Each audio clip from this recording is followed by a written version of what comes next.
வந்து பார்த்தீங்கன்னா கையிலையும் கால்லையும் இந்த சொராசிஸ் ஸ்டிக்குன்னு சொல்லி சொரேசிஸ். ஓகே. அந்த சொராசிஸ் ஸ்டிக் வந்து பார்த்தீங்கன்னா அவங்க எவ்வளோ ஹாஸ்பிட்டல் போய் மருந்து எடுப்பாட்டு நல்லாவே ஆகும்.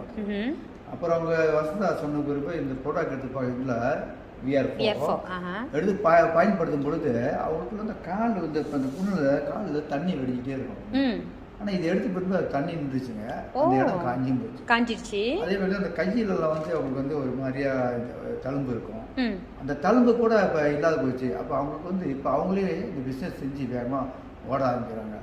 என்ன சொல்கிறேன்னாங்க, இந்த பொருள் வந்து நான் பார்த்த வரைக்கும் ஒரு இதுக்கு வேலை செய்யலுங்க, எல்லாத்துக்கும் என்னன்னா உள்ள சிஸ்டத்தை சீர்படுத்துது. நம்ம வந்து ஒரு சீக்கிரம் போய் குணப்படுத்தல, இது ஒரு சிஸ்டத்தை சீர்படுத்துது. சிஸ்டத்தை சீர்படுத்தும் பொழுது எல்லாமே ஆரோக்கியமா இருக்காங்க. இன்னொன்னு கூட என் மனைவிக்கு இந்த இதுல வந்து லீவர் வந்து சீஸ் இருக்குன்னு சொல்லியிருந்தாங்க. சீஸ் இருக்கு, கட்டி மாதிரி இருக்குன்னு சொல்லியிருந்தாங்க. எங்க சார் லீவர்ல? லீவர். ஓகே. அப்ப இப்ப இது எடுக்க சமயத்துல அவங்களுக்கு வந்து அந்த வலி இப்ப அவங்க முந்தியமா சொல்றது கிடையாது. முந்தி சொல்லுவாங்க வலி இருக்குன்னா இப்ப வலி இல்லை. அது ஒரு நாளைக்கு போய் டெஸ்ட் எடுத்து பார்த்தா தெரிஞ்சு போயிடும் ஹாஸ்பிட்டல்ல.